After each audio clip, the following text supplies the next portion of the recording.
Well, the only thing we can tell you is that we called the foreign ministry in Kandahar today in Afghanistan. We spoke to the foreign ministry official there, the spokesman, who said that they have word and they have confirmed, he said, that a pilotless spy plane is down over territory that the Taliban control north of Afghanistan. They said that they didn't know whether it was Russian or American, but that they said it had computerized equipment on it, and they were trying to get bits of the wreckage down to them in Kandahar, which is quite a trek, and perhaps we'll see some evidence of that at some point. We obviously are unable to independently confirm that ourselves. Let's talk about the country you're in right now, Christian, Pakistan. A lot of people surprised last week when the leader of that country came out and pledged support to the U.S., yet some in the West still skeptical about the amount of support that will come through. Are you getting indications from within Pakistan how much support will come through for U.S. military efforts? Well, a senior Pakistani government official tells CNN that the Pakistanis do have a bottom line, that they won't allow their forces or their military equipment to be used in any military action. But they said, as a last resort, and they hope, in their words of this official, that the United States realizes the kind of pressure Pakistan is under from opponents in this country, but nonetheless they say as a last resort, if asked, they would allow U.S. troops and U.S. military equipment to be based here in some bases somewhere inside Pakistan, presumably bases which would be of low profile as possible. Up until today, Christian, only 3 nations had diplomatic ties with the Taliban in Afghanistan. Today, one of those cut off ties with the Taliban. Can you tell us more about what's happening with the United Arab Emirates? Well, exactly. There were 3 countries, now there are 2, and UAE, the United Arab Emirates, broke off diplomatic relations, saying that they were disappointed with the way the Taliban had failed to cooperate with the international community, despite they said that they had asked the Taliban to do so. So now it's really, for all intents and purposes, Pakistan, which is the only open diplomatic link. Christian, although, to be clear, the Taliban is saying that there is no diplomatic activity or any negotiations or efforts underway at all right now. Thanks for clearing that up, and we can explain to our viewers a slight delay because of the satellite to bring you to us from Islamabad, Pakistan. Christian Amanpour, thank you for that report, and now we go up to Washington, D.C. and Judy.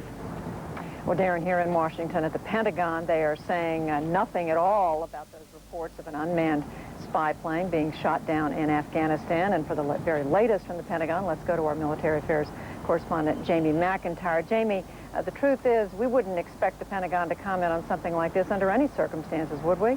Well, in the past, the Pentagon has confirmed if it's lost an unmanned aerial vehicle over someplace. For instance, they've done it twice when such unmanned vehicles were lost over Iraq in recent days. But they keep telling us that they've changed the rules now with the new campaign against terrorism, and they don't plan to comment on anything. In fact, Pentagon officials here seem to be somewhat enjoying the confusion about the reports from the Taliban that an unmanned spy drone was shot down over their territory. The only comment I could get from a Pentagon official here was, 1, we're not going to discuss operational security matters, and 2, don't believe everything the Taliban says.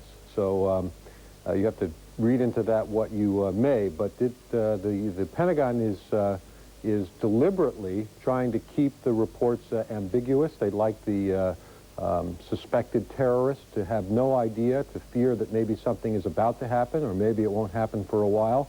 For instance, a second deployment order that Pentagon sources told us yesterday had not yet been signed by Secretary Rumsfeld. Normally, that's the kind of thing that the Pentagon would acknowledge, that at least the order had been signed. But again, despite a published report in the New York Times today saying the order was signed, they're still not talking about it. We do know that that additional deployment order was for support planes to support the deployment of more than 100 aircraft that are moving to destinations that are not disclosed. Among those, B-52 bombers that left from Barksdale, Louisiana last night and yesterday, heading for a destination undisclosed. Sources have indicated that in the past, these planes have operated out of the British base at Diego Garcia, but they won't say where they're going this time.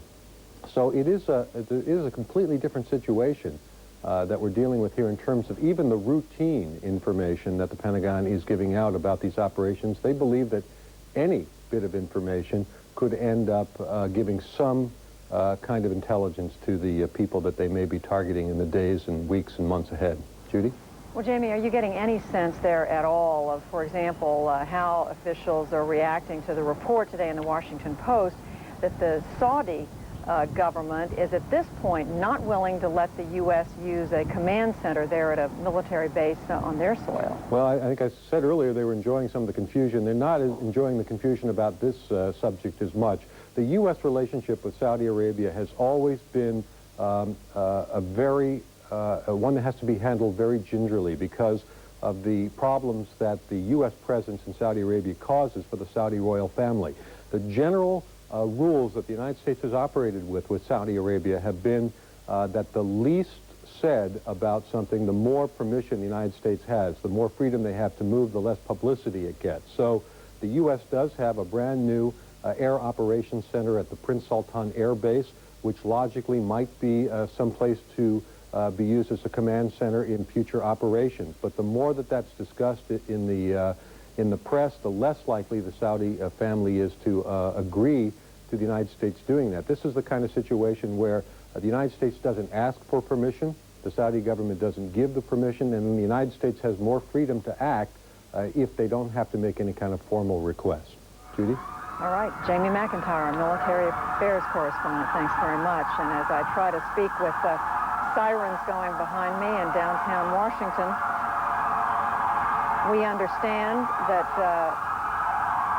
they're not saying very much at the Pentagon at all, but we have joining us now someone who can shed perhaps more light on the thinking at the Pentagon, and he is former General Shepard Smith.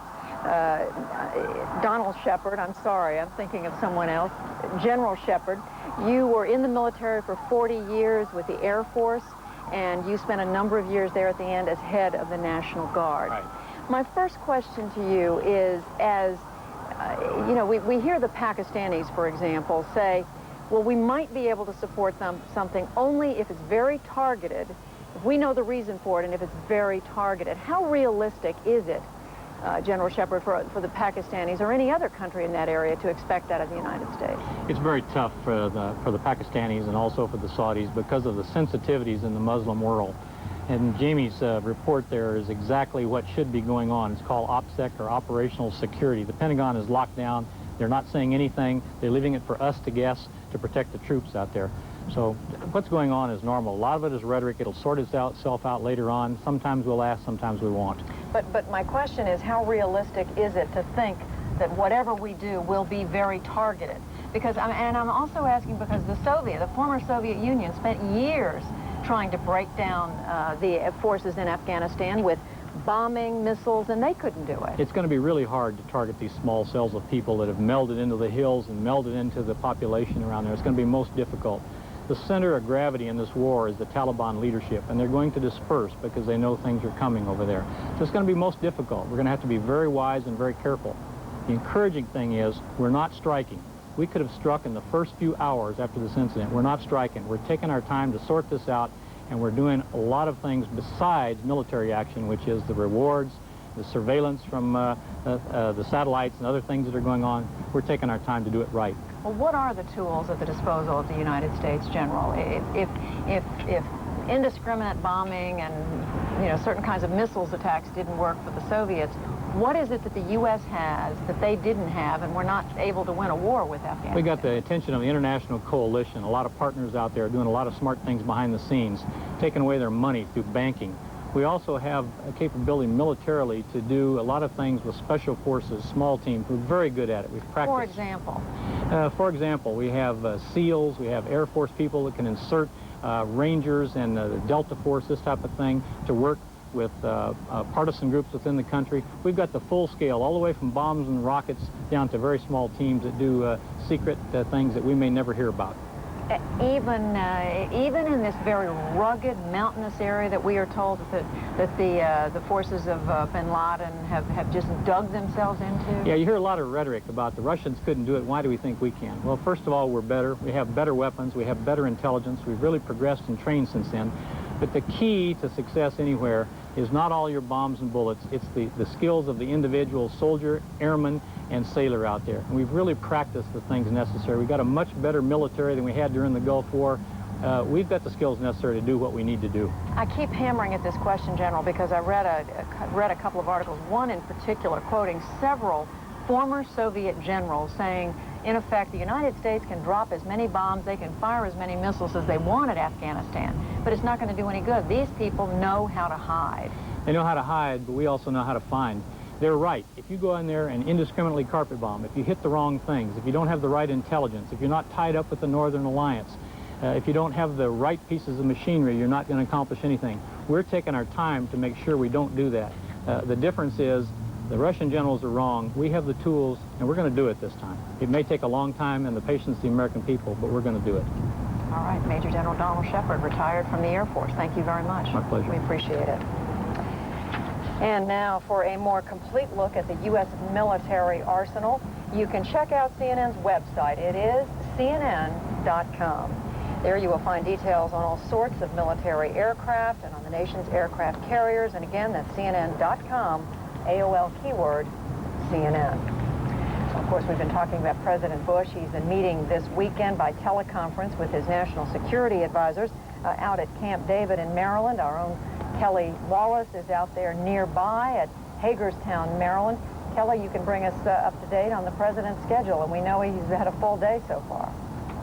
He has, and Judy, picking up on your conversation with General Shepard, one country the United States has been working closely with, that is Russia.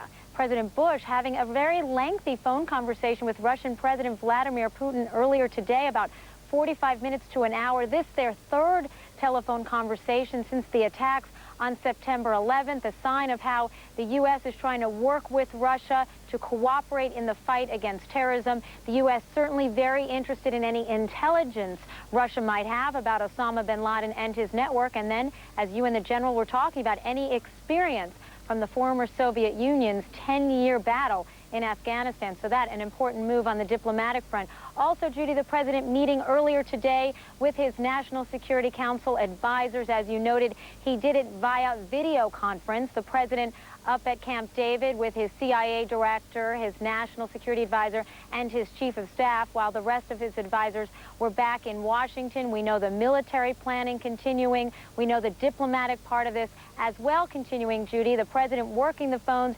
expected to be reaching out to the leaders of Canada and also Japan this week. Again, a sign of how the administration is really trying to develop this broad coalition in this fight against terrorism, Judy. Kelly, we noticed that also in his radio address, the president mentioned the economy, a clear sign the White House is thinking about this, worrying about it. Absolutely. As you know, Judy, the administration was very concerned about the sluggish economy even before these deadly terrorist attacks, and now the administration is certainly concerned, as many economists think the country will slip into a recession. So the president trying to do two things in his radio address today. Number one, to say he is concerned. He's concerned about the thousands of people who have lost their jobs. He said the economy has definitely had a, quote, shock after these attacks, but he's also trying to sort of boost consumer confidence and spread some optimism. He talked about the tax rebate checks, federal interest rate cuts. He said those will all have a good impact. He said the business climate will improve. He's also, Judy, saying that he and Democratic and Republican members of Congress working together. He's expected to sign very, very soon that $15 billion measure to help the struggling airline industry. Also, you have talk of an economic stimulus package, maybe some increase in government spending, as well as some additional tax cuts. And, Judy, the message coming from the president and in the Democratic response delivered by House Minority Leader Richard Gephardt is that there are really no Democrats and Republicans right now, both parties working together to deal with the economy and, of course, to deal with this terrorism campaign. Judy? That's right, Kelly. I'm sure the White House has noticed that you haven't heard any criticism of the president's tax cuts as being responsible for the lagging economy. Finally, at least since last week. Kelly, finally, when do we see the president again? Well, we're not expected to see him today. We should see him tomorrow, though, Judy. The president will be joined by members of the U.S. Marine Corps for a ceremony at the presidential retreat at Camp David. As you know, the president ordered flags at all federal buildings to be at half-staff ever since the tragedy on September 11th. He will have a ceremony tomorrow to return the flags to full staff. So should be an emotional moment, and it will be part of the president's message, Judy, to try and encourage people to